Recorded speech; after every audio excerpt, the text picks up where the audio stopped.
Surrender or be destroyed. I am just getting started. Take a look to the sky just before you die. It's the last time you will. The prophecy of the midnight sun approaches. Hey everyone, I'm Jeff Haynes, Senior Editor of Video Games at Common Sense Media, and I'm here today with a quick look at Marvel's Midnight Suns. It's a game that came out on December 2nd, 2022 for the PlayStation 4, PlayStation 5, Xbox One, Xbox Series X and S, and Windows PC.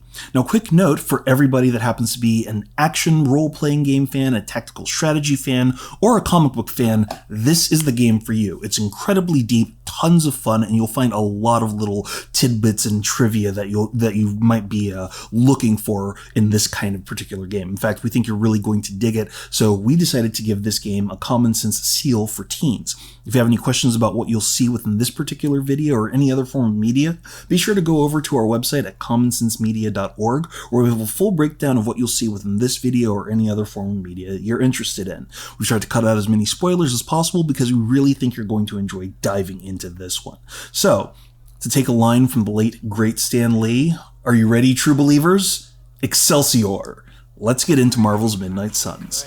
So as you can see on screen, Dr. Faustus, the supernatural leader of Hydra, is in the midst of a mystical ritual designed to reawaken Lilith, the mother of demons, from her long-held sleep. In fact, she's easily been in this coffin for a couple of centuries. Now, Hydra, being misguided as they frequently are within the comic books, believes that they can use Lilith for their own goals and means, but if you happen to have the name like Lilith, Mother of Demons, you are definitely more than powerful enough to handle or subvert those kind of goals. In fact, if you can take somebody out and disintegrate them simply by touching them after quickly waking up from a long slumber, you are definitely more than enough to handle Hydra. In fact, as she levitates from the air, she kind of has this Raiders of the Lost Ark energy beam that goes through all of the troops that are assembled, and clearly Hydra is no longer their own troops, they're now Lilith's. So we flash forward a little bit, and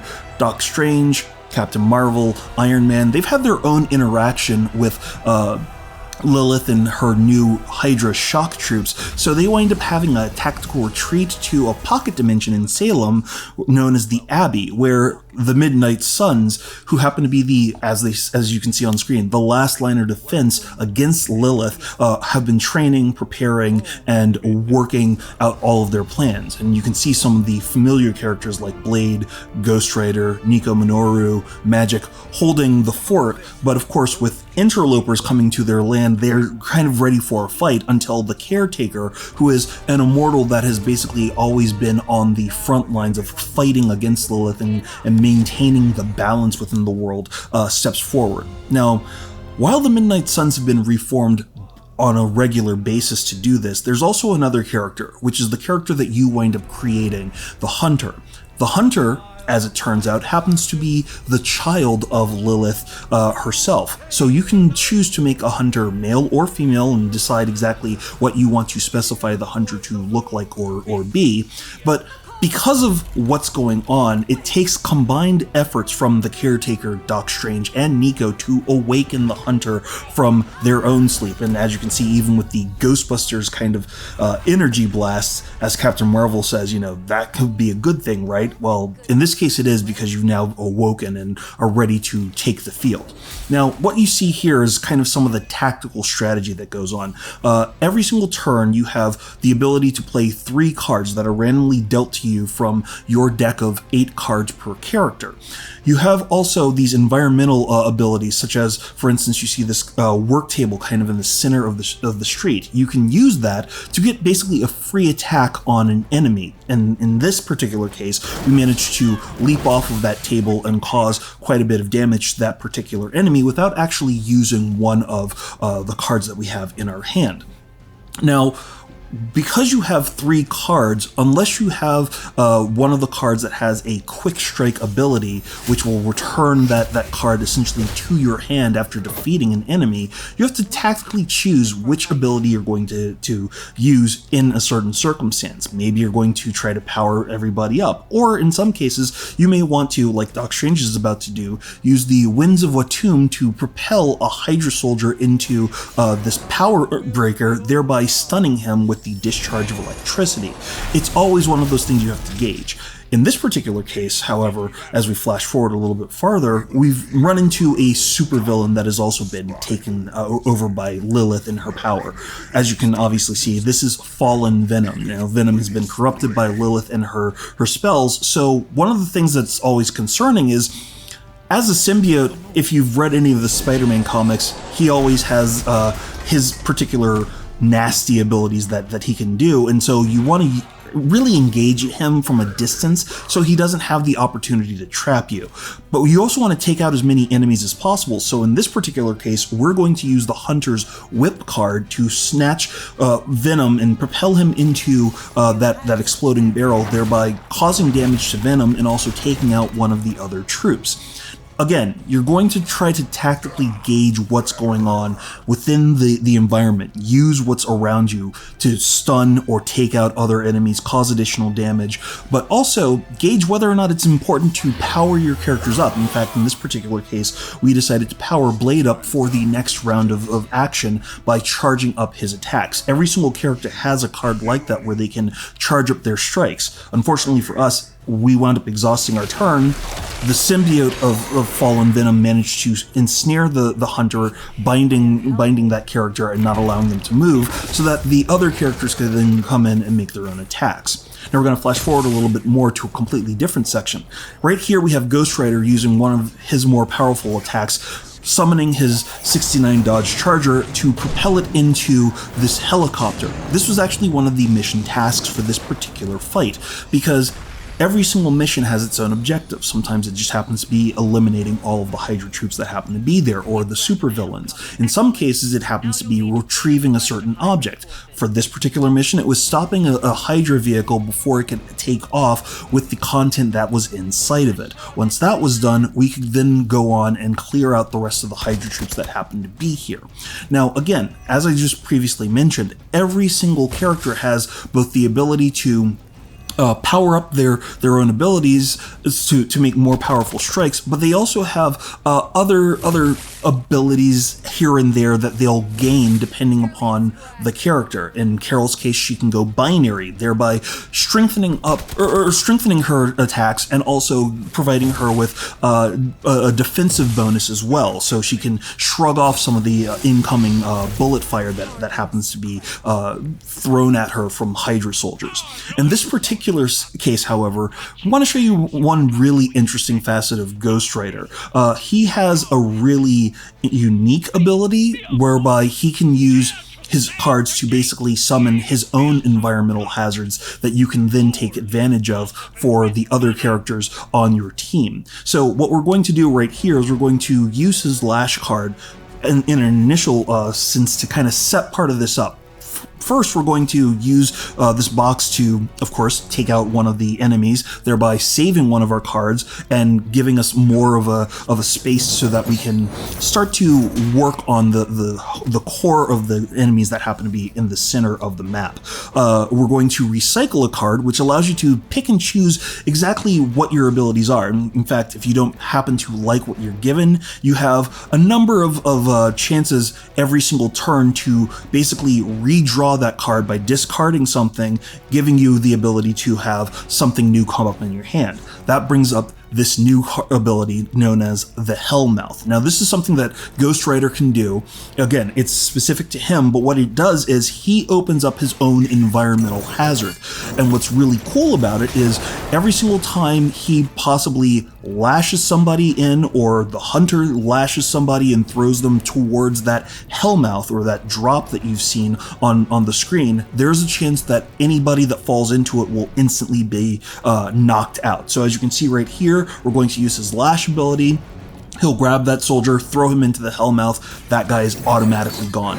The more that he winds up doing this, he even winds up powering up his own abilities as well, thereby allowing him to do this new attack that you see that was drawn called Drain Souls. And this is a really, really cool ability too, because he can then chain that to multiple enemies on screen, causing a ton of damage, or in the case of some of the grunts that happen to be there, just knocking them out entirely. Really, really cool way of getting a lot of area of effect attacks on a core group of soldiers that happen to be around.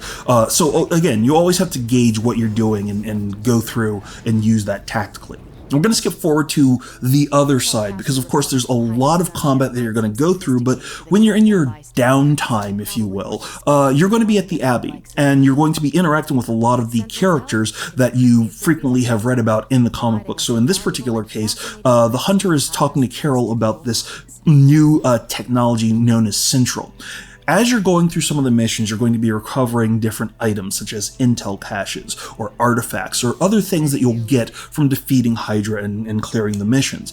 In this particular case, if you get intel caches, you can get the sense of where Hydra might be going about additional missions or what new threats might be popping up in the world. And what you can do for this particular case is you can send heroes that you have at the Abbey out on their own missions. They won't be available for you to select for additional missions until they manage to clear the mission that they happen to be on, but the cool thing is that not only will they gain experience by completing these side missions, but they'll also be able to bring back additional items for you and the rest of the team to take advantage of. So it's always useful to take a look at that.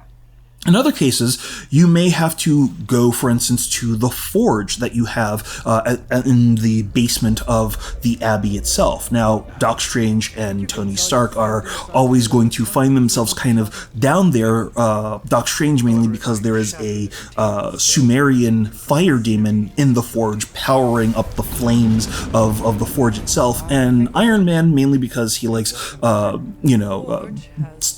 teasing and making fun of Doc Strange at every opportunity he can, but he also likes the Forge because it gives him a space to do a lot of his own technical experiments and mess around with different things away from other people. So it winds up working out very well for them. In fact, in this particular case, while the two of them are kind of snarking back and forth, they've also been looking at trying to upgrade everybody's gear. And given the previous scenes that we just showed, especially with the Hunter against Venom, Doc Strange has managed to figure out that you probably need new gear when you're going into battle, something that will at least give you an upgrade and some other way to handle some of the enemies that you're going to be facing off against. So this is one way that you'll also be able to upgrade some of your gear. As you go further on, you'll be able to research and uncover new artifacts, which will then power up new things that you can then add to the rest of the Abbey and other abilities like that. Another interesting thing about the game is that you're going to need to talk to a lot of the characters that you not only acquire on your team, but also get to know them in many different ways. In one particular way right here, in speaking to Robbie, you're going to not only find out much more about him and his spirit of vengeance, as who he happens to kind of nickname Sparky, but you're also going to start to form a bond with this particular character. In fact, it's really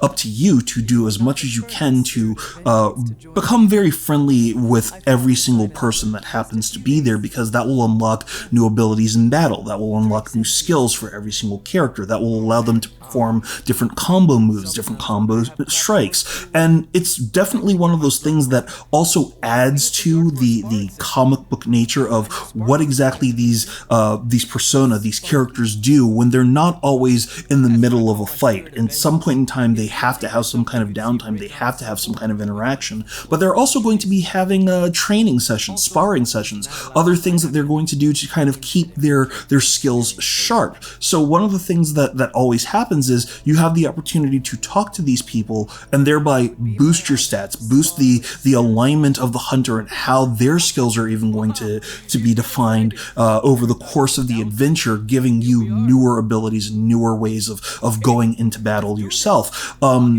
And what will also happen is, as you have every single day that goes through this adventure, you'll have different tasks that you can accomplish. So you don't always have to go into battle. In fact, you can always explore the Abbey, see exactly who happens to be around, start to figure out exactly what kind of tasks you want to do before you go on a mission. And then after the mission is completed at night, you then have your own separate side activities. In fact, right here, as you can see, Blade, who happens to be basically overseeing the yard, the training facility, is basically there to make sure that you and Ghost Rider know it's time for you to basically spar off or face off against each other to make sure that your skills are sharp. And that is automatically going to give you, one, a snapshot of what exactly you did, but it boosts your friendship, boosts some of your stats and your ratings and everything else, and makes you much more capable. In other cases, however, you have some of these other sequences like this particular one right here, where you're going to see Blade, the very dour Dhampir or vampire hunter, kind of relaxing by playing a video game. Now, of course, he's also going to tell you the fact that he can't stand vampire movies. Now, it sounds a little cliche in a way. Of course, he probably would, because he likes hunting and killing vampires. But he doesn't also think that people should really like vampire movies either, because of what exactly a vampire is. Again, some of these dialogue elements and choices give you more of a sense of the character, but it also feels like something that would be thrown out in the pages of a comic book, almost like an aside or some kind of thing that would go on a character arc. And whether it happens to be him talking about exactly what the nature of a vampire is and how it seems to be portrayed in Hollywood, or just giving you your sense of what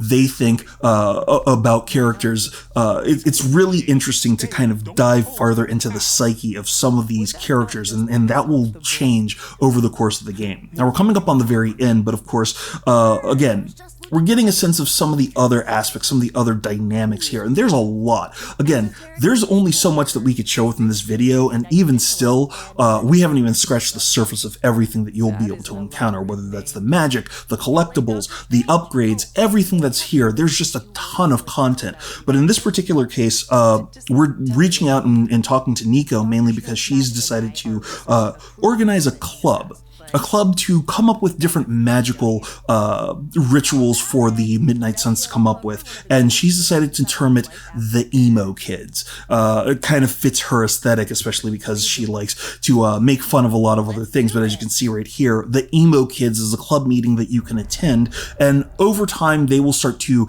do different rituals, do different spell casting abilities, or unlock different spell casting abilities that you can also take advantage of. There are a lot of other clubs that different Midnight Sun members will start to natively form based off their interests, and that will be something that you can also engage in to take advantage of those things right there. We're not going to get into everything that the Emo Kids will do, because of course that would be a spoiler, and that's where we're going to leave this particular video. So, if you happen to be interested in this particular title or any other form of media, be sure to always check out our website at commonsensemedia.org.